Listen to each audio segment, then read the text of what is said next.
Welcome to south Indian cooking. இன்றைக்கி நம்ம பார்க்க போகிறது நல்ல ஒரு ஹெல்த்தியான ஸ்நாக்ஸ் ரெசிபி. இப்போ ஸ்கூல் எல்லாம் ஸ்டார்ட் ஆயிடுச்சு. பசங்க ஸ்கூல் முடித்து வீட்டுக்கு வந்ததுமே ஸ்நாக்ஸ் கேட்பாங்க. இப்போ நம்ம வீட்டில் இருக்கிற பொருள் வச்சு ரொம்ப ஹெல்த்தியாகவும் ரொம்ப சிம்பிளாகவும் செஞ்சு முடிச்சிடலாங்க. இப்போ நம்ம வீடியோக்குள்ளே போகிறதுக்கு முன்னாடி நம்ம சேனலில் சப்ஸ்கிரைப் பண்ணாத பார்த்துட்டு இருந்தீங்கன்னா சப்ஸ்கிரைப் பண்ணிவிட்டு பெல் பட்டனை கிளிக் பண்ணிங்க.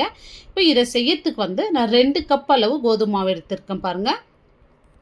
இப்போ இதுக்கு தேவையான அளவு உப்பு சேர்த்துடலாம். இப்போ இதோட 1/4 ஸ்பூன் ஓமம் சேர்த்துங்க. இந்த ஓமம் சேர்க்கறதுனால இந்த ஸ்நாக்ஸ் ரொம்பவே வாசனையாகவும் டேஸ்ட்டாகவும் இருக்கும் சாப்பிட்றதுக்கு. இந்த மாதிரி கையில் க்ரஷ் பண்ணிட்டு சேர்த்துங்க. இப்போ ஒரு பிஞ்ச் ஆஃப் மஞ்சள் தூள் சேர்த்துங்க. இப்போ இதில் நல்ல ஒரு கை நிறைய கொத்தமல்லி சேர்த்துங்க. இப்போ இதோட 1 ஸ்பூன் குக்கிங் ஆயில் சேர்த்துடலாம். இப்போ ஆயில் சேர்த்ததும் இந்த மாவோடு எல்லாமே நல்லா மிக்ஸ் ஆகணும். இந்த மாதிரி நல்லா மிக்ஸ் பண்ணி விட்டுங்க. இப்போ இந்த மாதிரி மிக்ஸ் பண்ணிவிட்டு கொஞ்சம் கொஞ்சமாக தண்ணி சேர்த்து நல்லா பிசைந்து எடுத்துக்கலாம். இது சப்பாத்தி மாவு மாதிரி கொஞ்சம் லூஸாக இல்லாத பூரி மாவு மாதிரி கொஞ்சம் டைட்டாக பிசைந்து எடுத்துக்கலாம். இது பூரி மாவு பதத்துக்கு பக்குவமாக இதை நம்ம பிசைந்து எடுத்துட்டோம் பாருங்கள். இப்போ நல்லா சாஃப்டாகவும் இருக்குது. அந்த அளவுக்கு நல்லா கையில் அழுத்த முத்து பிசைந்துருக்கும். இப்போ இதுக்கு மேலே கொஞ்சமாக ஆயில் சேர்த்து அப்ளை பண்ணிங்க. இது ஒரு அரை மணி நேரம் ஊறட்டும். இப்போ மீடியம் சைஸில் 7லேருந்து 8 உருளைக்கிழங்கு எடுத்து வேக வச்சு தோல் உரித்து வச்சுருக்கேன் பாருங்கள். இப்போ இதை ஒரு பவுலில் சேர்த்துட்டு இந்த மாதிரி மேஷர் எடுத்து நல்லா மசிச்சு விட்டுக்கலாம். அதை கட்டி இல்லாத இந்த மாதிரி மசிச்சு விட்டுங்க. கட்டி இல்லாத நல்லா மேஷ் பண்ணியாச்சு. இப்போ ஒரு பெரிய வெங்காயமாக எடுத்து நல்லா பொடியாக கட் பண்ணிட்டு வச்சுருக்கேன். ஒரு வெங்காயம் போதுமான அளவுங்க. இப்போ ஒரு பச்சை மிளகாய் நல்லா பொடியாக கட் பண்ணிட்டு சேர்த்துங்க. இப்போ சில்லி பவுடர் 1 டேபிள் ஸ்பூன் சேர்த்துக்கிறேன். இதோடு அரை ஸ்பூன் தனியாத்தூள், அரை ஸ்பூன் கரம் மசாலா, 1/4 ஸ்பூன் மஞ்சள் தூள், ஒரு பிஞ்சு பெருங்காயம் சேர்த்துடலாம். இப்போ இதோட நான் அரை ஸ்பூன் சாட் மசாலா சேர்க்குறேன். இது புளிப்புக்காக நான் சாட் மசாலா சேர்க்குறேன்.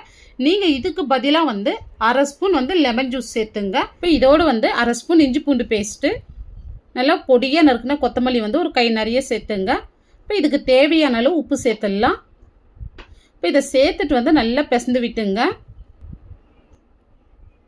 இப்போ பாருங்கள் நல்லா பிசைந்தாச்சு. இப்போ இது ஒரு சைடு இருக்கட்டும். இப்போ மாவு அரை மணி நேரமாக ஊறிட்டு இருக்கு பாருங்கள். இப்போ இதை உங்களுக்கு தேவையான சைஸில் உருண்டை பிடிச்சி எடுத்துங்க. இப்போ அதிலேருந்து ஒரு உருண்டை எடுத்து இப்போ நம்ம தேய்க்க ஆரம்பிச்சிடலாம். இப்போ இதை ரொம்ப மெலிசாக இல்லாத ரொம்ப திக்காக இல்லாத மீடியமாக தேய்ச்சிங்க, பூரி மாதிரி.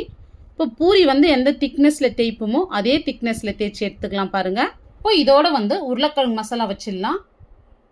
இப்போ இதை வச்சுட்டு எல்லா இடத்துலையும் ஈவனாக வர மாதிரி ஸ்ப்ரெட் பண்ணி விட்டுங்க.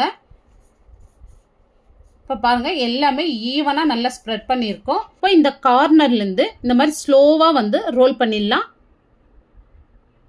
இப்போ பாருங்கள் நல்லா அழுத்தி பண்ணி விடுங்க. இப்போ இதே மாதிரி ஸ்லோவாக பண்ணின்னு போங்க. இப்போ இந்த மாதிரி நல்லா டைட்டாக வரும். இந்த மாதிரி நல்லா ரோல் பண்ணி விட்டுங்க. நல்லா டைட்னஸ் கொடுக்கும் இந்த மாதிரி ரோல் பண்ண சொல்லும். இப்போ இந்த கார்னர் இந்த மாதிரி நல்லா அழுத்தி விட்டுங்க. இப்போ இந்த மாதிரி சின்ன சின்ன பீஸாக நம்ம கட் பண்ணி எடுத்துக்கலாம். இப்போ இந்த மாதிரி கட் பண்ண பீஸை நம்ம இந்த மாதிரி தட்டி எடுத்துக்கலாம். கையில் ஒட்டுச்சுன்னா கொஞ்சமாக மாவு தடவிக்கணும். இந்த மாதிரி தட்டி எடுத்துங்க. பாருங்கள் எந்த அளவுக்கு தட்டி இருக்கும் பாருங்கள். இப்போ இந்த அளவுக்கு நம்ம எல்லா மாவுமே தட்டி எடுத்துக்கலாங்க. உங்களுக்கு கீழ்ப்பகுதி ஒட்டுற மாதிரி இருந்தால் கொஞ்சமாக கீழே மாவு அப்ளை பண்ணிவிட்டு இந்த மாதிரி தட்டி எடுத்துங்க. இப்போ எல்லாமே இந்த மாதிரி தட்டி எடுத்தாச்சு. இப்போ நம்ம ஷாலோ ஃப்ரை தான் பண்ண போகிறோம். கொஞ்சமாக ஒரு பேனில் ஆயில் சேர்த்துருக்கேன் பாருங்கள். இப்போ ஆயில் இந்த மாதிரி எல்லா இடத்துலையும் நல்லா ஸ்ப்ரெட் ஆகட்டும். இப்போ ஆயில் மிதமான சூடு இருக்க சொல்ல நம்ம ஒவ்வொன்றா இதில் சேர்த்துடலாம். இப்போ மீடியம் ஃப்ளேம்லேயே இருக்கட்டும். இப்போ ஒரு சைடு இந்த மாதிரி வெந்ததும் இன்னொரு சைடு நல்லா திருப்பி விட்டுக்கலாம். இப்போ அந்த சைடும் நல்லா வேகட்டும். எல்லாமே 2 சைடுமே ஈவனாக வெந்து வரணுங்க. 2 சைடும் ஒரே மாதிரி நல்லா குக் ஆகணும். இப்போ கலர் 2 சைடும் ஒரே மாதிரி வெந்து வரணுங்க. அந்த மாதிரி நல்லா திருப்பி விட்டு வேக வச்சு எடுத்துக்கலாம். பாருங்கள் 2 சைடும் ஒரே மாதிரி இருக்குது. இப்போ நம்ம இதை எடுத்துடலாம்.